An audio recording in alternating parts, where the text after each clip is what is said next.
মোহাম্মদ আর তার বিদ্রোহী সাথীরা বেরিয়ে আসছে আমাদের দেবতাদের অপমান করতে আর ধর্মকে ছুঁড়ে ফেলতে। তাদেরকে কাবায় পৌঁছতে দিও না, আসতে দিও না, তাদেরকে প্রতিরোধ করো, রুখো, দেবতাদের রক্ষা করো।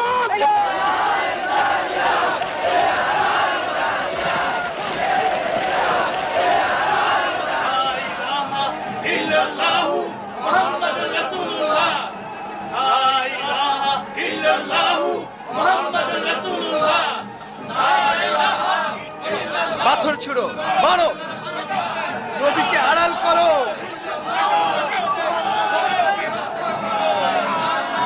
এগিয়ে চলো ভাইরা।